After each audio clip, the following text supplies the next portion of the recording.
นี้ก็ได้รับถวาย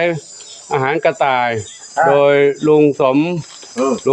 ทำสวยลุงสมทำสวยปลูกผักไว้เยอะก็เลยเก็บส่วนดีๆขายไปแล้วอันนี้ส่วนนี้ก็ใช้ดีอยู่น้องกระต่ายกินได้อยู่นะเอามาให้กับน้องกระต่ายได้กินก็ขออนุโมทนาสาธุขอบุญกุศลทั้งหลายจงเป็นพระปัจจัยหนุนนำคำชูให้อยู่ดีมีสุขปราศจากทุกโศกโรคภัยคิดถึงหนึ่งประการใดขอได้ทุกความมุ่งมั่นปรารถนาทุกประการเทินสัพพิติโยวิวัชชันตุสัพพะโลกโควินัสตุมาเตภวันตรายโยสุขีทีขายุโกภวะอภิวาทนาสิริสันนิจังพุทธาปัจจายโนจัตตาโลธรรมาวัฏันติอายุวันโนสุขังพระลังสาธุคุณสงฆ์แข็งแรง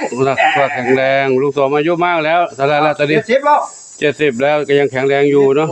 ปลูกพืชปลูกผักปลูกอะไรหลายๆอย่างข้าวโพดเก็บหมดแล้วข้าวโพดเก็บแล้วครับเก็บหมดแล้วข้าวโพดเก็บหมดแล้วมีผักอะไรอีกหลายอย่างปลูกพริกปลูกพริกมะเขือผักกะหล่ำนี่ผักกาดขาวเดี๋ยวปลูกกินอ่ะ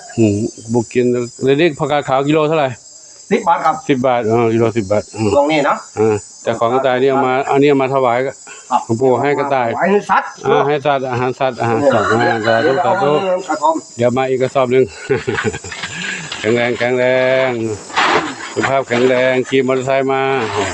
ขี่ไปขี่มาขี่รถมอเตอร์ไซค์ยังขี่คล่องดูเนาะขี่รถมอเตอร์ไซค์สบายเดินแต่เดินไม่ว่าหลังคล่อมหลังคล่อมหลังมันคล่อมครับผมมาทำมาได้กินอย่างนี้แล้วครับแข็งแรงอยู่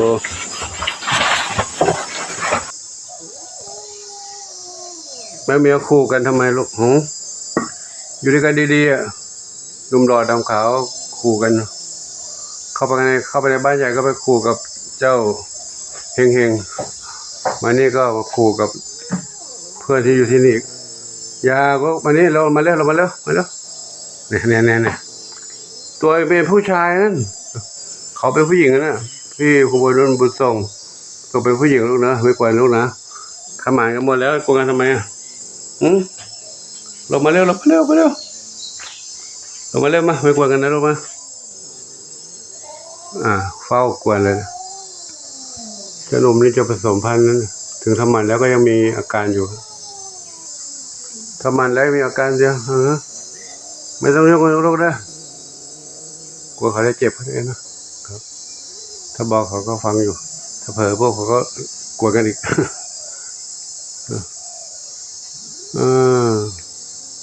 กับก็ขอโมทนาสาธุเนาะทุกคนทุกท่านที่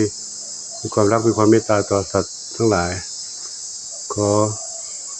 จงมีอายุวันะทุกขะพละปฏิภาณทัศนสารสมบัติทั่วกันทุกคนทุกท่านสาธุอายุวันโนสุขังพลัง